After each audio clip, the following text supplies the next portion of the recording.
Selamat sore semuanya, perkenalkan nama saya Anggun Adkita Dwi Malasanov. Saya dari Program Studi Teknologi Rekayasa Otomasi Angkatan 2024 dengan NIM 3 digit terakhir 001. Pada kesempatan kali ini, saya akan menjelaskan mengenai kontrol PID motor DC menggunakan Simulink yang akan menjadi tugas pada praktikum dasar sistem kontrol. Langsung saja kita mulai ke pembahasan yang pertama. Untuk pembahasan yang pertama, kita akan membahas mengenai PWM atau Pulse Width Modulation. PWM itu digunakan untuk mengatur kecepatan motor DC dengan cara mengubah lebar pulsa sinyal digital, tanpa mengubah besaran dari tegangan sumber. Nah, motor DC itu tidak akan merespon sinyal on dan off secara langsung, namun akan merespon tegangan rata-rata yang dihasilkan dari PWM. Jadi, semakin besar duty cycle dari PWM, maka daya yang masuk ke motor akan semakin besar dan motor kecepatannya akan meningkat. Namun, jika duty cycle-nya kecil, kecepatan motor akan menurun. Pada sistem ini, PWM merupakan output utama dari kontrol PID yang langsung diberikan ke motor. Selanjutnya, encoder 2 pin. Encoder itu berfungsi untuk membaca kecepatan dan posisi poros motor. Encoder akan menghasilkan dua sinyal pulsa digital, yaitu pin A dan pin B. Pin A itu untuk menghitung jumlah pulsa atau pergerakan motor, sedangkan yang pin B itu digunakan untuk menentukan arah putaran motor. Nah, dari pulsa encoder ini, Simulink dapat menghitung kecepatan aktual motor dan posisi poros, yang kemudian akan dibandingkan dengan nilai referensi pada sistem PID. Selanjutnya adalah MATLAB function, yaitu NaN to zero. Nah, pada sistem kontrol ini, terkadang muncul nilai NaN atau not a number. Misalnya, saat sinyal encoder itu belum terbaca di awal proses atau terjadi pembagian dengan 0.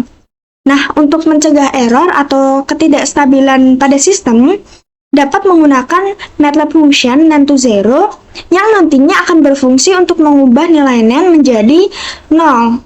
Nah, dengan cara ini, sistem akan tetap berjalan dengan stabil dan tidak akan mengganggu proses perhitungan PID. Selanjutnya adalah saturation dan integral anti-wind up. Nah, blok saturation itu digunakan untuk membatasi nilai output PID agar tetap berjalan dalam rentang yang diinginkan. Misalnya, kita akan membuat rentang PWM tersebut dari minus 255 sampai 255. Nah, jika tidak dibatasi atau tidak diberikan rentang, bagian integral pada PID itu bisa terus menumpuk, lalu error, dan akan menyebabkan integral wind up, yang membuat respon dari sistem menjadi lambat, dan kemungkinan besar responnya menjadi tidak stabil.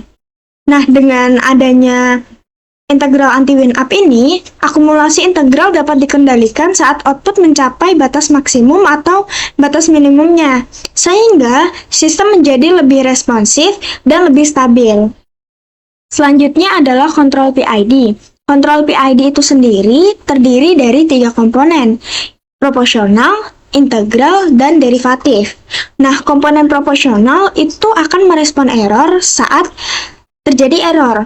Nah, jika komponen integral itu berfungsi untuk menghilangkan error steady state, dan jika komponen derivatif itu akan merespon perubahan error. Nah, ketiga komponen ini itu akan digabungkan untuk menghasilkan sinyal PWM yang mampu mengendalikan motor agar dapat mengikuti nilai referensi dengan baik dan tetap stabil. Demikian penjelasan mengenai kontrol PID motor DC menggunakan Simulink. Dengan adanya encoder sebagai umpan balik dan pengaturan PID yang tepat, motor dapat dikendalikan dengan respon yang baik dan stabil.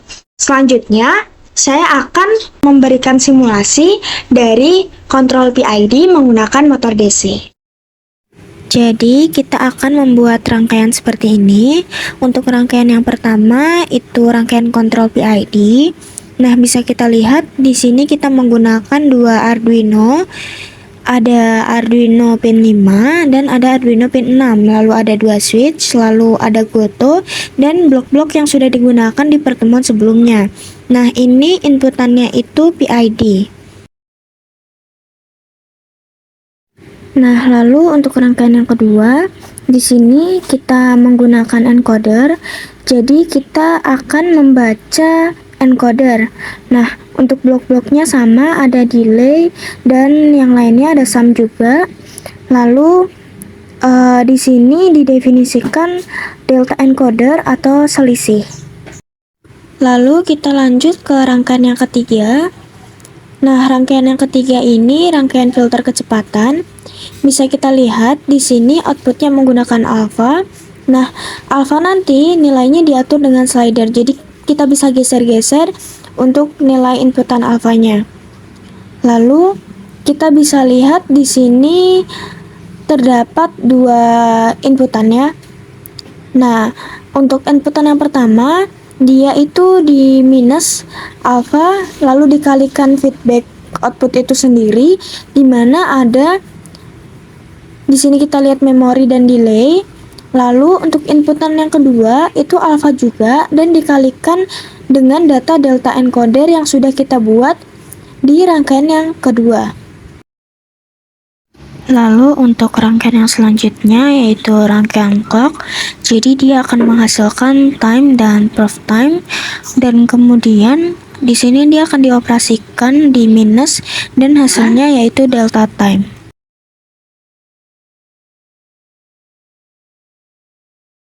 Nah, untuk variabel delta time tadi itu akan dioperasikan dengan speed filter.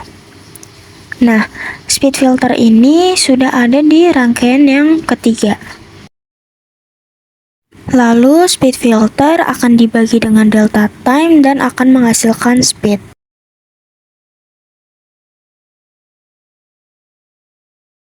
Nah, di sini terdapat delta encoder dan speed filter. Nah, untuk rangkaian clock ini sendiri itu tidak menggunakan PWM melainkan menggunakan PID. Nah, untuk delta encoder dan speed filter itu akan muncul nilainya di display, lalu di sini ada scope untuk melihat grafiknya. Lalu rangkaian yang kelima itu monitoring nilai dan perubahan grafik. Di sini ada set point, encoder, speed, dan error. Lalu ada display untuk menampilkan hasilnya dan ada scope untuk melihat grafiknya. Lalu di sebelah kanan ini ada monitoring PID. Nah, di sini ada P, I, D, dan PID, lalu ada scope dan ada 4 display. Lalu di sini ada 4 display yang fungsinya itu beda-beda. Yang pertama itu untuk mengatur set point. Lalu yang kedua itu untuk KP value, jadi nanti nilai P yang diatur. Lalu untuk yang ketiga itu KI value, dan yang slider terakhir itu untuk mengatur KD value.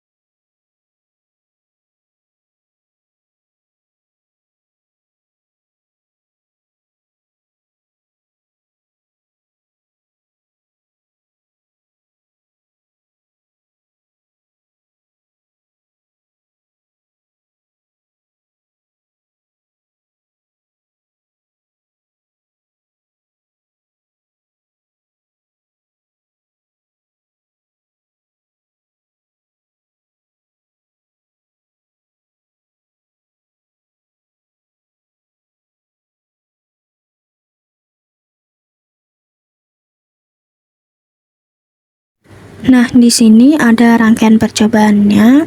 Nah, bisa kita lihat untuk inputannya itu set point, lalu ada penghitung errornya, lalu di sini ada 3 divide perkalian, lalu ada set point dari KP, lalu ada set point dari KI, Lalu yang ketiga itu set point dari KD.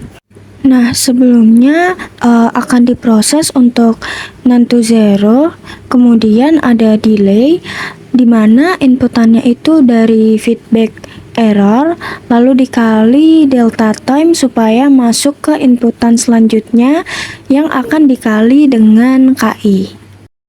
Nah, lalu delay akan dibagi dengan delta time dikali dengan KD.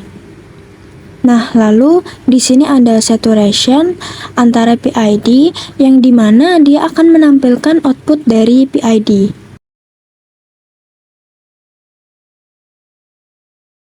Nah, di sini output tersebut masuk ke PID. Bisa kita lihat ya di sini. Nah, nantinya akan tersambung ke scope sehingga kita dapat melihat grafik yang tampil. Nah, scope-nya ada di sini.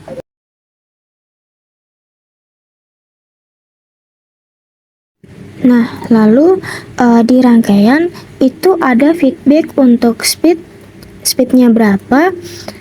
Lalu jika kita akan mengubah mode speed ini menjadi encoder, kita tinggal ganti saja dengan encoder. Nah, nanti untuk rangkaiannya itu akan sama, dan encoder juga dapat memonitoring grafik PID, jadi prosesnya itu sama. Seperti itu kurang lebih untuk rangkaian percobaan dari tugas ke-9. Oke, di sini kita bisa melihat bahwa simulasi dari kontrol PID pada mode speed sudah dijalankan. Nah, grafik yang ditampilkan pada scope itu menunjukkan respon sistem terhadap nilai set point kecepatan motor. Nah, di sini terdapat garis warna kuning itu menunjukkan set point kecepatan. Lalu jika garis berwarna biru itu menunjukkan kecepatan aktual motor yang dibaca oleh encoder. Nah, di awal simulasi, kita melihat adanya perbedaan antara set point dan kecepatan aktual. Hal ini menandakan bahwa sistem masih memiliki error yang cukup besar. Karena errornya masih cukup besar, kontrol PID akan menghasilkan output dari PWM yang lebih tinggi untuk mempercepat motor agar kecepatan aktualnya itu dapat segera mendekati set point. Lalu, seiring berjalannya waktu, kecepatan aktual motor semakin mendekati nilai set point. Selisih antara keduanya semakin kecil dan errornya akan semakin berkurang. Nah, pada kondisi ini, komponen proporsional itu mulai menurun, komponen integral itu akan bekerja untuk menghilangkan error sisanya, dan komponen derivatif itu membantu meredam perubahan agar respon sistem menjadi lebih stabil. Nah, pada kondisi akhir dari simulasi, kecepatan motor berada di sekitar nilai set point dan relatif konstan. Kondisi ini disebut dengan steady state, yaitu keadaan di mana error mendekati nol dan sistem mampu mempertahankan kecepatan motor secara stabil karena adanya kerja dari kontrol PID. Dengan demikian, dapat disimpulkan bahwa kontrol PID pada mode speed berhasil mengatur kecepatan motor sesuai dengan set point yang diberikan, serta mampu menekan error dan menghasilkan respon sistem yang stabil.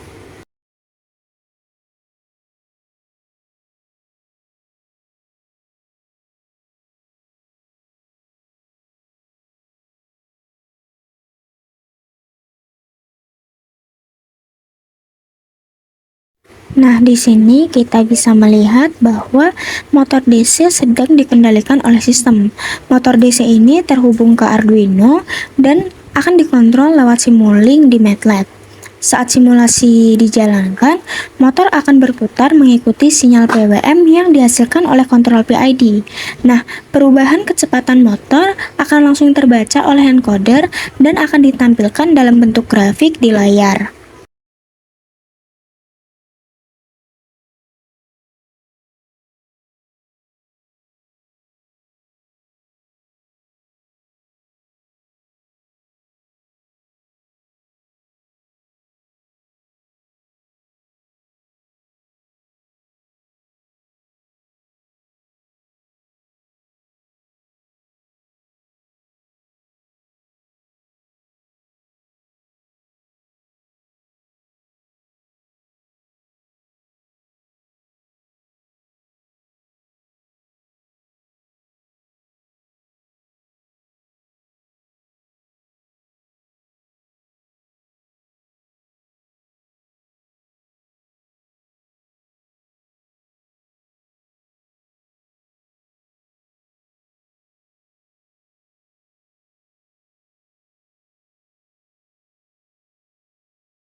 ini adalah grafik yang kedua. Nah, grafik yang kedua ini itu grafik hasil kontrol posisi motor menggunakan PID. Jadi, di sini kita menggunakan encoder. Encoder digunakan untuk membaca posisi dari motor, di mana setiap pulsa dari encoder akan dihitung dan akan diakumulasikan sebagai perubahan posisi. Nah, kita dapat melihat bahwa grafik bagian atas itu terdapat warna kuning. Nah, warna kuning itu sendiri menunjukkan set point posisi, yaitu posisi target yang kita inginkan. Lalu ada warna biru itu untuk menunjukkan posisi aktual motor yang dibaca oleh encoder. Lalu ada garis yang berwarna seperti oranye. Nah, itu untuk output PID berupa sinyal PWM yang diberikan ke motor. Jadi saat set point berubah, terlihat posisi aktual motor masih berbeda dari target sehingga muncul error. PID kemudian merespon dengan menaikkan atau menurunkan sinyal PWM agar motor bergerak menuju posisi yang diinginkan. Pada awal respon, posisi dari motor masih berosilasi karena motor sedang menyesuaikan arah dan kecepatan. Namun, seiring waktu, osilasi mulai berkurang dan posisi motor semakin mendekati set point. Nah, jika kita lihat pada kondisi akhir, posisi motor sudah mengikuti set point dengan stabil. Hal ini menunjukkan bahwa kontrol PID berhasil meredam error dan menjaga posisi motor tetap sesuai dengan target.